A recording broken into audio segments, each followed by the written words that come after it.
안녕하세요. 특별학걸입니다. 이번 시간은 르노, 닛산, 미쯔비시 전 사장인 카를로스 곤의 진행 상황에 대하여 간략히 설명하겠습니다. 최근 일본 뉴스를 보면 카를로스 곤의 도망을 도운 미국인 2명이 체포되어 일본으로 이송되었습니다. 미국 범죄인 압송 관련 아주 이례적인 상황입니다. 왜 일본 닛산을 도산 위기에서 구해준 카를로스 곤을 체포하려 할까요? 카를로스 곤은 이미 머나먼 나라 레바논으로 야밤 도주한 상태이고 일본 정부는 국제형사경찰기구를 통해 카를로스 곤을 수배를 하였고 레바논에도 협조를 요청한 상황입니다. 여기서 잠깐, 카를로스 곤은 누구인가? 1954년생 레바논 아버지, 프랑스 어머니, 태생국은 브라질. 엄청난 이력 소개인데요. 프랑스 미쉐린 타이어 남미 총괄자, 북미 미쉐린 타이어 사장, 르노 자동차 부사장, 르노 닛산 업무 최고 책임자, 르노 닛산 미쯔비시 자동차 사장, 아주 능력 있고 특급 난사람입니다. 카를로스 곤은 적자에 허덕이던 닛산 자동차 부활의 1등 공신이자 일본의 전무후무한 전설적인 외국인 사장입니다. 2000년 6월 닛산 자동차의 사장으로 역임하여 2019년 12월까지 19년간 르노 닛산을 이끌며 가감한 비용 절감 및 구조 조정을 통해 적자인 닛산을 흑자로 구원해준 프랑스 용병 구원투수 사장입니다. 기술력이 우수한 닛산, 하지만 경영 및 판매 전략이 약했던 닛산을 간파했고 공격적인 신차 투입에 성공을 하며 큰 신화를 이룩하였습니다.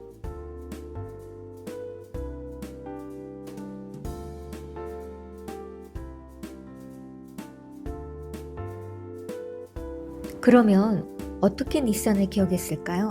첫 번째, 혹독한 구조조정. 두 번째, 비생산적 공장 통합 및 폐쇄. 세 번째, 구매 비용 삭감, 마른 걸레 쥐어짜기.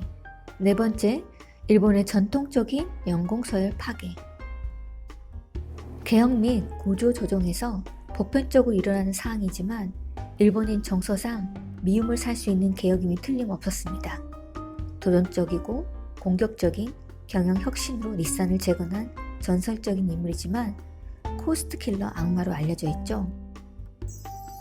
그런데 2018년부터 갑자기 카를로스 곤은 배임 및 횡령 혐의로 3차례 체포 및 보소 석방을 반복하였고 마침내는 2019년 12월 몰래 레바논으로 도피를 하였습니다. 첫 번째 체포 2018년 11월 유가증권 보고서의 연봉 허위 기재 약 50억엔 상당, 르노 닛산 회장직 해임 만장일치. 두 번째 체포 2018년 12월 금융상품거래법 위반 기소, 보석 석방. 세 번째 체포 2019년 4월 특수배임, 보석 석방.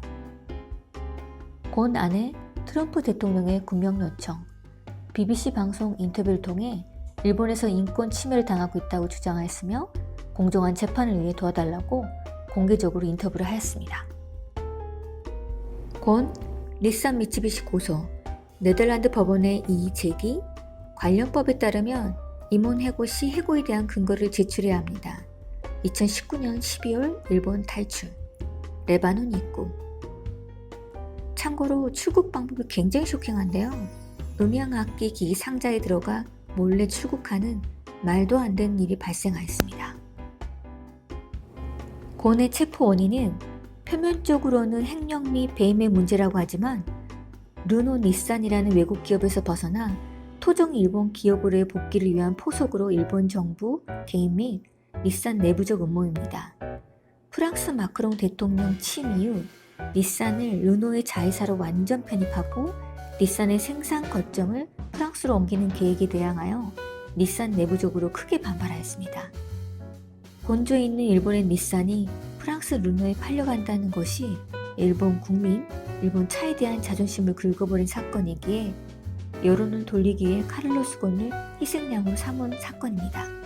참고로 닛산은 일본이 낳은 일본산이라는 의미입니다. 물론 프랑스 입장에서는 망한 회사를 살려줬는데 배은망덕하다는 입장일 수 있는데요. 살짝 개인적 견해를 말해보자면 일본은 일본의 국익을 아주 잘 대응하고 있다고 생각합니다. 또한 일본은 절대 외국인을 보수로 받아들이지 않는다는 생각도 들고요. 우리나라 기업을 외국 경영자가 좌지우지한다면 우리는 가만히 있어야 하나라는 의구심도 들고요. 같은 맥락으로 삼성이 이런저런 문제가 많지만 삼성의 경영권이 외국인 경영인에게 맡겨지는 그런 상황이 없기를